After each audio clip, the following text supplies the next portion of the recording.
Hey everybody, Debbie Happy Code here. Here I am at the Brow. Such a beautiful spring day, all these spring trees blooming. I want to talk about the difference between talking about the trauma of, addiction or alcoholism or even codependency versus talking about something called narcissistic abuse. And it's an important thing to mention because when we're talking about addiction, I've been in personal development for so long. I'm so familiar with so many stories. There's almost something like, oh yeah, that person did a lot of drugs when they were, young, and they partied and they were bad and they went to jail. And there's like a storyline that's got an arc to it that and then they got clean, and there's a hero's journey there. And you're kind of rooting for the person, and you're like, yeah, you can do this. You got this.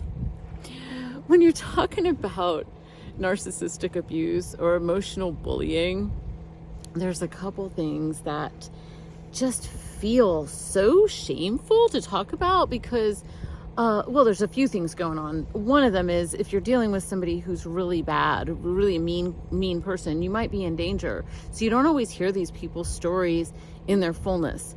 The other thing is we are so hypersensitive about blame, and we don't want to point fingers. I don't walk around going, that person's a narcissist. That person's not. I might say, every time I'm around that person, it's like a black cloud.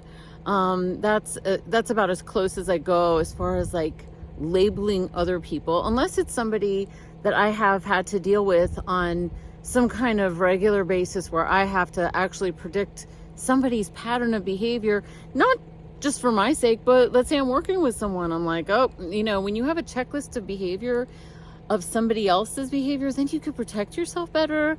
Then you can look at your own self more clearly and go, why am I attracted to people who do blah, blah, blah, blah, blah. But we do not like to be seen as somebody who's blaming other people.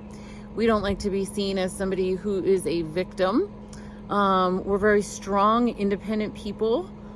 Women, especially, who I know who are into personal development. We don't want to be weak. We don't want to be accused of being a blamer.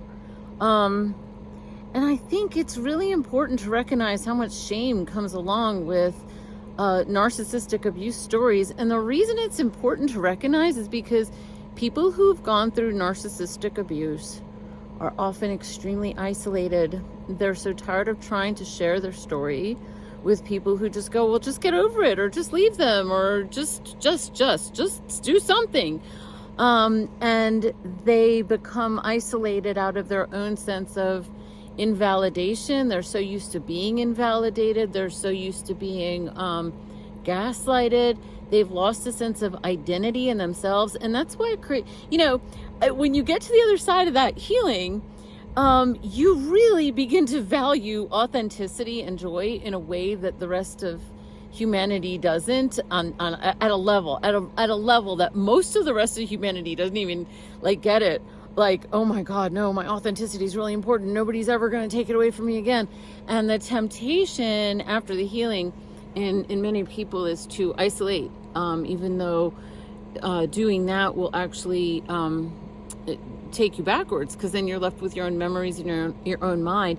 And so you begin to realize, I need to connect. And then you're like, well, who do I connect to? Where do I go? Who's going to understand? Who's going to relate to this? Who can I be around who can listen to me and not question my reality, who can validate my experience, not to make me right in an egoic way, but to go, oh my God, I hear you. If you're perceiving something and I can trust that you're the kind of person who's not looking for drama and who really cares about healing, I can pretty much say to you, whatever you have to say to me, I got your back. I just got your back. I'm not going to question you. That is such a relief. It's such a relief. And so there's a different nuance to the person who has healed from narcissistic abuse. It's a different kind of heroic story. And a lot of the heroism of people who've been through it and come to the other side, I don't want you to feel unseen. I don't want you to feel like you're totally in a hidey hole or or stuck in like victim forums or something like that. It's not necessary. I think we need to acknowledge it. I looked at old movies. I watch old movies sometimes, and they knew.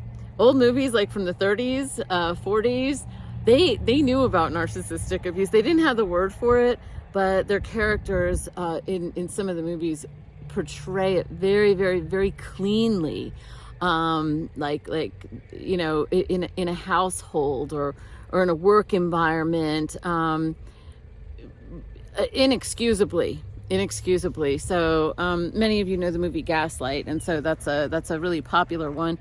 But I'm also sharing this for people who might have friends who are dealing with narcissistic abuse, and you're trying to understand them, and you cannot for the life of you understand like what it's really like in there for them. And you might go, oh, well, you know, how can somebody, be that mean or that bad? And the person has done it for the 50th time, and you're still questioning your own reality because you can't imagine how dark a person can be toward another person.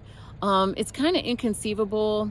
I'll start coming to a close by just sharing, I have heard from people who are professionals that on like narcissistic abuse forums, differently than on any other mental health kind of forum, including like, violent people and stuff like that, on narcissistic abuse forums, they will have things like vampires and like religious verbiage, and they're sucking out my energy. They're like they'll just use they'll use words that are more mythological, metaphorical, religious, because there's almost no other way to describe it and to describe what you're dealing with.